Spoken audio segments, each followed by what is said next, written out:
የኢትዮጵያ ብሔራዊ ባንክ በየሁለት ሳምንቱ ዶላር ጨረታን ማውጣት እንዳሰበና እንዲሁም ደግሞ የኢትዮጵያ ብሔራዊ ባንክ በተመሳሳይ መልኩ ለውጪ ሀገር ባንኮች ፍቃድ መስጠት ሊጀምር መሆኑን በዚህ ባሳለፈው ሳምንት ሰምተናል። አዳዲስ የሆኑ ጉዳዮች ናቸው። በዚህ ባሳለፈው ሳምንት በኢትዮጵያ የፋይናንስ ዘርፍ ከተከሰቱት ውስጥ እነዚህ ሁለቱ ዋናዎቹ ናቸው ልንል እንችላለን። የተወደዳችሁና የተከበራችሁ ተመልካቾች ዛሬ ምን አዲስ በፋይናንሱ ዓለም በየስቲ እነዚህ ሁለት ጉዳዮች አብረን እንመለከታለን።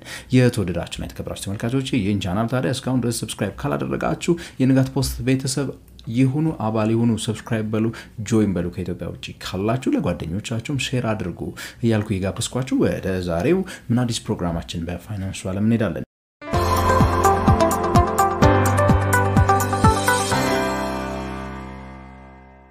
የኢትዮጵያ ብሔራዊ ባንክ በተለይ እንግዲህ ከአዲሱ የማክሮ ኢኮኖሚ ፖሊሲ ጋር ተያይዞ የዶላር ጨረታን ካሁን በፊት ለሁለት ጊዜ እንዳካሄደ እናውቃለን። እነዚህ የዶላር ጨረታዎች በዋናነት የሚደረጉት የገበያውን ዋጋ ለማረጋጋት የአቅርቦትና ፍላጎት መካከል ያለው ልዩነት ለማጣጣም እንደሆነ በተደጋጋሚ እዚህ ቻናል ላይ አውርተናል። በዚህ መሰረት ባሳለፍናቸው ጥቂት ጊዜያት ውስጥ ሁለት ጊዜ ተደርጓል። አንድ ጊዜ 130 ምናምን ሚሊዮን ዶላር ባለፈው ደግሞ ወደ 60 ሚሊዮን ዶላር አካባቢ የሚጠጋ ገንዘብ ወደ ገበያ ኢንጀክት ተደርጎ እንደነበረ እናውቃለን። ነገር ግን በእነዚህ ጊዜያት የተደረጉ የኢንጀክሽኖች ያው ዋጋው ላይ ያመጡት ለውጥ በጣም ኮንፊውዥን ፈጥሮ ገበያው ግራ የተጋባ ነገር ውስጥ እንደነበረ መቼስ አብዛኛዎቻችሁ ሁላችሁ ማለት በመንችልበት ደረጃ ታስታውሳላችሁ። አሁን የወሰነው ውሳኔ ግን ካሁን በፊት የኢትዮጵያ ብሔራዊ ባንክ እንደ ሞኔታሪ ፖሊሲ ሜጀር አድርጎ በየሁለት ሳምንቱ ለምሳሌ ኢንፍሌሽንን ለመቆጣጠር ሲከተል የነበረውን አይነት ዘዴ በፎሬክስ ማርኬቱ ላይ ሊከተል መሆኑን ነው እንግዲህ በዚህ ባሳለፍነው ሳምንት የሰማነው። ምን ማለት ነው? ካሁን በፊት ካስታወሳችሁ የኢንፍሌሽን ጉዳይ ለመቆጣጠር ገበያ ላይ ያለውን ገንዘብ ሙሉ በሙሉ ምን ማድረግ አለብን የሚል ውሳኔ ነበር የተወሰነው። መሰብሰብ በሚባል የኦፕን ማርኬት ኦፕሬሽን የሚባል በየሁለት ሳምንቱ በኢትዮጵያ ብሔራዊ ባንክ የሚወጣ ጨረታ አለ። ይሄም ከባንኮች ገንዘብን የመቀበል በቁጠባ መልኩ ማለት ነው የመግዛት አበድሩኝ ብሎ ብሔራዊ ባንክ ገንዘብ ይቀበላል በየ15 ቀኑ። በዚህ ምን አድርጓል? በገበያው ላይ ሲሰራጭ የነበረውን የገንዘብ መጠን መገደብ ላይ ነው አላማውን አድርጎ ሄደው። በዚህም እስከ 15% የሚደርስ ወለድ ስለሚከፍላቸው ባንኮች ለሚከስር ነጋዴ ወይ ደግሞ ከስሮ ለሚያከስራቸው ነጋዴ ገንዘብ አበድረው እየተከታተሉ ከመቀበል ይልቅ በ15% የሚበደራቸው ብሔራዊ ባንክ ስላለ ሄደው እየሰጡ በመሆናቸው የተነሳ እንደተባለው እንግዲህ ያው አላማውን ግቡን መጥቷል እየተባለ በስፋት እየተነገረ ነው። ኢንፍሌሽኑን ከ27% አካባቢ ከነበረበት ያው ወደ 15% አውርደናል እያሉ ሰሞኑን የማክሮ ኢኮኖሚክ ኮሚቴውም ሪፖርት እንዳቀረበ ተቃላችሁ። ይሄኛው ነው የኦፕን ማርኬት ኦፕሬሽን የምንለው። ገበያው ራሱን ኮሬክት እንዲያደርግ ብሔራዊ ባንክ ቁጭ ብሎ የሚጫወተው ሚና ምን ማለት ነው? አዋጭ በሆነ ዋጋ አምጡ ብር ልግዛችሁ አበድሩኝ ይላቸዋል። በዚህ ጊዜ ከገበያው ላይ ብር ይጣፋል። ባንኮቹ ለነጋዴ ከማበደር ለህዝቡ ከማበደር ይልቅ ለብሔራዊ ባንክ ሲያበድሩት ገንዘብ ሲጣፋ ኢንፍሌሽነሪ ፕሬሸሩ ይቀንሳል፣ ዋጋ ግሽበት ይቀንሳል በሚለው አሰራር ልክ በተመሳሳይ መልኩ በዶላሩም ላይ ይሄንን ነው ለማድረግ እንግዲህ የሚያስበው ማለት ነው። ልክ አሁን ባለው ሁኔታ የኢትዮጵያ ብሔራዊ ባንክ ያቀደው እቅድ በየሁለት ሳምንቱ ጨረታዎችን እንደሚያወጣ ነው። በሰሞኑ በተደረገው ጨረታ እንግዲህ ወደ 50 ሚሊዮን ዶላር አካባቢ ይመስለኛል ወደ 12 የሚጠጉ ባንኮች ወስደውታል ብሏል። በማክሰኞ ዕለት በተደረገው ጨረታ እንግዲህ እነዚህ 12 ባንኮች ይሄንን ዶላር ወስደውታል ተብሏል፣ ተከፋፍለውታል።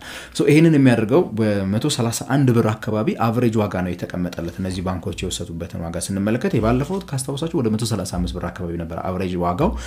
እንዲያውም አንዳንድ ባንኮች 140 ምናምን ብር ከፍለው ወስደው ነበር። ይቺ 131 ብር እንግዲህ አሁን ማሳያነቷ ምን ላይ ነው ማለት ነው? የዶላር ዋጋ ባለፈው ሳምንት በተለይ 135 ብር አቨሬጅ ዋጋ ሌሎች ባንኮች ከከፈሉ በኋላ ምን ሆኖ ነበር? በብላክ ማርኬቱ ላይ ትንሽ ዋጋው 158 ብር አካባቢ ደርሶ ነበር። በፎሬክስ ቢሮዎች ካስታወሳችሁ ወደ 148 ብር አካባቢ ደርሶ ነበር። ነገር ግን ያው የብላክ ማርኬቱም ራሱን ኮሬክት ማድረግ ጀምሮ ነበር። አይ ቲንክ ወደ 152 ብር ምናምን አካባቢ ወድቆ ነበር አለ ከጨረታው በፊት። ከጨረታው በኋላ ጭራሽ ፈርዘር ሊወድቅ እንደሚችል መገመት አያዳግትም። ዋነኛው ዓላማው በዚህኛውም የኦፕን ማርኬት ኦፕሬሽንን በዶላር ገበያ ላይም ሲከተል እንግዲህ ብሔራዊ ባንክ ምን እያለ ነው ማለት ነው?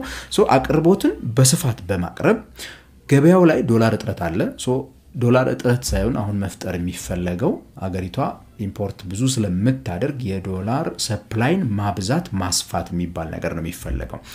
ዶላርን ወደ ገበያው መልቀቅ ይጀምራል ማለት ነው። ይሄንን በየ15 ቀኑ በሚያደርግበት ሰዓት ባንኮች ያለምንም ሐሳብ ያለምንም መጨነቅ ከደንበኞቻቸው ጋር ውል መዋዋል ይችላሉ መደራደር ይችላሉ ምክንያቱም የሚያወጣቸውን ዋጋ በሚቀጥለው 15 ቀን ጠብቀው ከብሔራዊ ባንክ አትሊስት መግዛት እንደሚችሉ ያውቃሉ እንደው ከውጭ ኤክስፖርተር ባያመጣላቸው ሬሚታንስ ባይላክላቸው እንደዚህ አይነት ነገሮች ውስጥ በሚገቡበት ሰዓት ምን ይመጣል ማለት ነው ሐዋላ በብላክ በተለያዩ መልኩ የሚሄዱ ገንዘቦች ያን ያህል ፈላጊ እንዲያጡ ያስችላሉ ምክንያቱም ባንኮቹ በቀላሉ መልስ መመለስ ስለሚችሉ ዶላር አቅርቦቱን ሊቆጣጠረው ስለሚችል እንግዲህ አቅሙ ስኬት ድረስ ነው እሱን አብረን የምንመለከተው ነው የሚሆነው ለወደፊት ማለት ነው ብሔራዊ ባንክ ስኬት ድረስ ይችላል ስኬት ድረስ መቋቋም ይችላል ትልቅ ችግር ብለው ያነሱት በሰሞኑ የኢትዮጵያ ብሔራዊ ባንክ ገዢ በመግለጫቸው መኒ ላውንደሪንግ የሚሰሩ ሰዎች ገንዘባቸውን ከኢትዮጵያ ያሸሹ ያሉ ሰዎች ናቸው የብላክ ማርኬቱን በተለይ በሌሎች ሀገሮች አንዳንድ ሰዎች ለንደን ላይ አንድ የእንግሊዝ ፓውንድ 200 ብር ድረስ እየተሸጠ ነው የሚል ነገር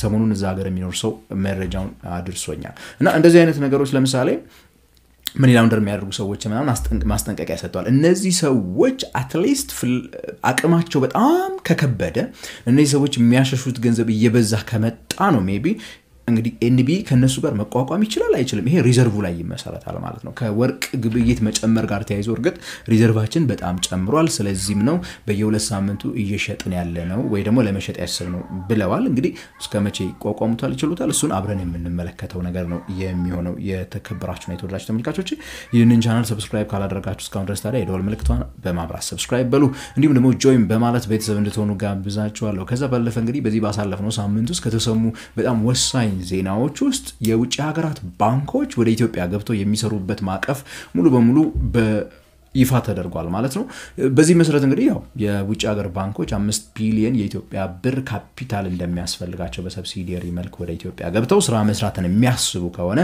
ይህም ወደ 30 ምናምን ሚሊዮን የአሜሪካን ዶላር በውጪ ምንዛሬ በዶላር ግዴታ መከፈል እንዳለበት ፔድ አፕ ካፒታሉ ግዴታ ተጥሏል ከዛ ባለፈ በጣም የተለያዩ አይነት መመሪያዎችም ተቀምጠውላቸዋል በገበያ ውስጥ ሲንቀሳቀሱ ይዘውት ሊንቀሳቀሱ የሚገባውን ገንዘብ ጨምሮ ከገቨርነንስ ከሰው ኃይል አስተዳደር አንፃር ከዛ ባለፈ ደግሞ እርግጥ ከሚመጡበት ሀገር ለምሳሌ የኬንያ ባንኮች ከመጡ ከኬንያው ማዕከላዊ ባንክ በኢትዮጵያ ገበያ እንዲሳተፉ ምንም አይነት ተቃውሞ እንደሌለው ማጻፍ እንዳለባቸው ከዛ ባለፈ ደግሞ ኢንቨስትመንት ግሬድ የሚባል ባንክ መሆን እንዳለበት ክሬዲት ሬቲንግ እንትኑ ለምሳሌ በጣም ታማኝ የሆነ ባንክ መሆን መቻል እንዳለበት ማለት ነው የጃንክ የሚባሉ አይነት ባንኮች በግሬዳቸው ማለት ነው ኢንቨስትመንት ግሬዳቸው እንደዚህ አይነት ባንኮችን ክሬዲት ሬቲንጋቸው ጃንክ የሚባሉ አይነት ካምፓኒዎችን እንደማይቀበል አዲሱ መመሪያ አመልክቷል ማለት ነው ስለዚህ እንግዲህ ጥሩ ሬቲንግ ያላቸው ጥሩ ክሬዲት ሬቲንግ ያላቸው ባንኮች ብቻ 30 ምናምን ሚሊዮን የአሜሪካ ዶላሩን በአንድ ከፍለው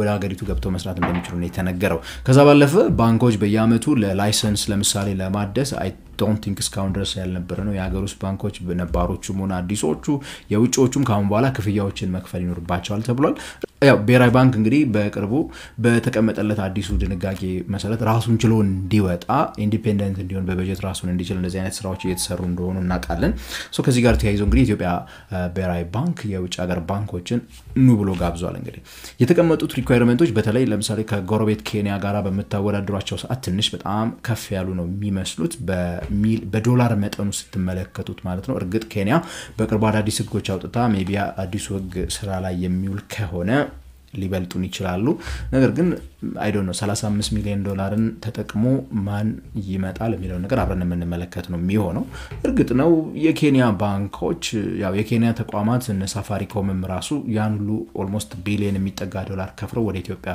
ከመግባታቸው ጋር ተያይዞ ባንኮቹም ይፈራሉ ብዬ አላምንም ነገር ግን ያው ብቻ መንገዱ ተከፍቶላቸዋል መንገዱ ተጠርጎላቸዋል በቅርቡን ጠብቃቸዋለን ማለት ነው እንግዲህ እነዚህን ተቋማት የተወደዳችሁና የተከበራችሁ ተመልካቾች ለዛሬ በፋይናንሱ ዓለም ምን አዲስ ፋይናንስ ይዤላችሁ የቀረብኩት ከንጋት ፖስት ነገሜ ብራኑ ነኝ የዛሬ ቪዲዮ ነው በዚህ አጠናቅቃለሁ እስከ ቀጣይ ፕሮግራሜ ድረስ ማለት ነው ይህን ቻናል ሰብስክራይብ አድርጉ ከኢትዮጵያ ውጭ ካላችሁ ታዲያ ጆይን በሉ ጥያቄና አስተያየታችሁን በተለይ ደግሞ ኮሜንት ሴክሽን ላይ ብትጽፉልኝ ሁልጊዜም መልስላችኋለሁ ሞክራለሁ ለመመለስ እስከ ቀጣይ ፕሮግራም የምሰናበታችሁ ነገሜ ብራኑ ነኝ ቻው ቻው ቸር ያሰማን